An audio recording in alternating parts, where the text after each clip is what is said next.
Break news. Medaram Sammakka Saralamma Mahajatara రాకముందే సందడి మొదలైంది.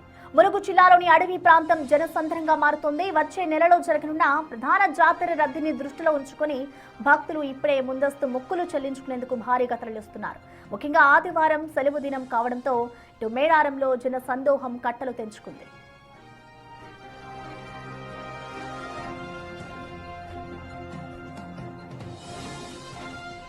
తెలుగు రాష్ట్రాల నుంచే కాకుండా పొరుగు రాష్ట్రాలైన ఛత్తీస్గఢ్, మహారాష్ట్ర, ఒడిశా నుండి వేల సంఖ్యలో భక్తులు మేడారానికి చేరుకుంటున్నారు.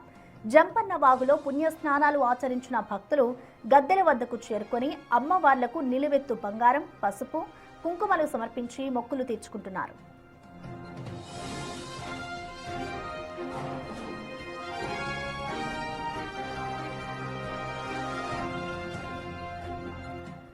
ఆదివారం సెలవు కావడంతో పస్రా తాడ్వాయి రహదారిపై కిలోమీటర్ల మేర ట్రాఫిక్ నిలిచిపోతోంది. పోలీసులు ఎక్కడికక్కడ వాహనాలను క్రమబద్ధీకరిస్తూ భక్తులకు ఇబ్బంది కలగకుండా చర్యలు తీసుకుంటున్నారు.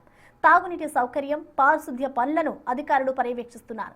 భక్తుల రద్దీకి అనుగుణంగా ఆర్టీసీ ప్రత్యేక బస్సు సర్వీసులను నడుపుతోంది. మొత్తం మీద జాతర ప్రారంభం కాకముందే మేడారం అడవి జనారణ్యంగా మారి పండుగ వాతావరణాన్ని తలపిస్తోంది. మేడారం పరిసరాల్లోని ఐటీసీ కాలనీ, జంపన్న వాగు తీరం, తాడ్వాయి అటవీ ప్రాంతం భక్తుల గూడారాలతో నిండిపోయింది. చెట్ల నీడన కుటుంబ సమేతంగా వంట వార్పు చేసుకుంటూ భక్తులు ఆధ్యాత్మిక చింతనలో గడుపుతున్నారు. ఆదివారం ఒక్కరోజే సుమారు 1,00,000కు పైగా భక్తులు దర్శనం చేసుకున్నట్లు అంచనా వేస్తున్నారు.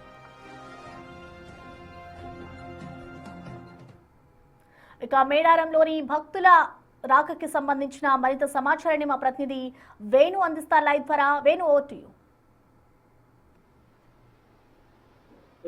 ప్రస్తుతం మేడారం అంతా కూడా జనసంద్రంగా మారిన పరిస్థితి. ఈ రోజు ఆదివారం కావడము, మరో 3 రోజుల లోపల మేడారం మహాజాతర మొదలు కాన్న నేపథ్యం లోపల ముందస్తుగానే ఈసారి మేడారం రీడెవలప్మెంట్ చేయడంతో దాన్ని వీక్షించేందుకు, అమ్మవారి దర్శనము చేసుకునేందుకైతే భారీగా భక్తులను తరలి వస్తున్నారు. ఇక జంపన్న వాగులో దాదాపు ఉదయం 6 గంటల నుంచే భక్తుల పుణ్యస్నానాలు మొదలై ఇప్పటి వరకు 50,000 మంది పైగా భక్తులు జంపన్న వాగులో స్నానాలు ఆచరించడానికి కూడా ఆ క్లౌడ్ కంప్యూటింగ్ ద్వారా ఆ పోలీసులు అయితే గమనిస్తున్నటువంటి సిచ్యువేషన్. మరోవైపు పసరా తాడ్వాయి మార్గం కూడా ఇప్పటికే 10,000కు పైగా వాహనాలు మేడారానికి చేరుకున్నాయి. దీంతో ఈ రోజున 1,00,000 నుంచి 1,50,000 మంది భక్తులు అమ్మవారిని దర్శించుకుంటారంటూ కూడా అధికారులు అంచనా వేస్తున్నారు. ఇక రాత్రి నుంచి పూర్తిగా క్యూ లైన్లకు సంబంధించినటువంటి వర్క్ చివరి దశకు చేరుకోవడంతో జిల్లా ఎస్పీ మంత్రి సీతక్క క్యూ లైన్లకు సంబంధించి త్వరితగతిన పనులు పూర్తి చేయాలని కూడా అధికారులకు ఆదేశాలు జారీ చేశారు. సో ఈ రోజున పూర్తిగా 4 గద్దెలకు సంబంధించిన అమ్మవార్లలో పూర్తిగా క్రౌడ్ ఎక్కువ కావడంతో కంప్లీట్ గా బయట నుంచి అమ్మవారి దర్శనానికి అయితే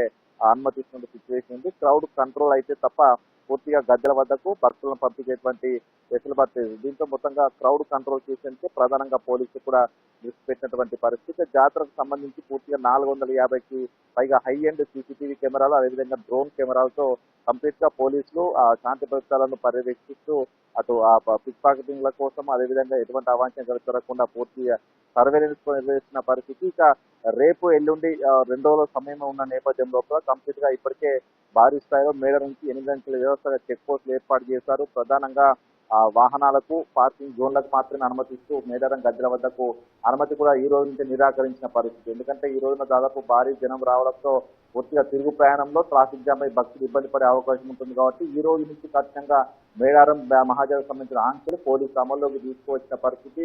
దాదాపుగా 3,000 మంది పైగా పోలీసులు ఈ రోజు నుంచి విధుల్లో ఉన్నారు. ఇక 27 సాయంత్రం నుంచి కంప్లీట్ గా 13,000 మంది పైగా పోలీసు బలగాలు మేడారం చేరుకుని అక్కడ బందోబస్తు నిర్వహించే పరిస్థితి. ఏదైనా కూడా అటు కట్టడానికి సంబంధించినటువంటి వీక్షించేందుకు, కళాకృతులు వీక్షించేందుకు, మరోవైపు అమ్మవార్ల దర్శనం చేసుకునేందుకు భారీగా భక్తులు పోటెత్తుండడంతో ముందస్తుగానే మేడారం మహాజాతర జరుగుతున్నటువంటి సిచ్యువేషన్ ప్రస్తుతం మేడారం గద్దెల ప్రాంగణంలో కనిపిస్తుంది. ఇక మొత్తంగా ఈ రోజు మధ్యాహ్నం వరకు కూడా పూర్తిగా ఇచ్చినటువంటి భక్తులందరికీ దర్శనాల తర్వాత తిరిగి సాయంత్రం 5 తర్వాత తిరుగు ప్రయాణం అయ్యే అవకాశం ఉంది. అంటే ఆ సమయం నుంచి దాదాపు రాత్రి 10 గంటల వరకు ట్రాఫిక్ ఏం జరగకుండా పూర్తిగా ఆ ట్రాఫిక్ అదేవిధంగా నియంత్రణ కోసం అయితే పోలీసులు పటిష్టమైనటువంటి యాక్షన్ ప్లాన్తో సిద్ధంగా ఉన్నటువంటి పరిస్థితి. ఈ రోజుతో కంప్లీట్ గా మేడారం మహాజాతరకు సంబంధించినటువంటి పనులన్నీ కూడా కంప్లీట్ చేసి రేపటి నుంచి పూర్తిగా ఆంక్షలను అయితే అమలు చేసే కనిపిస్తా ఉంది. Thank you Venu.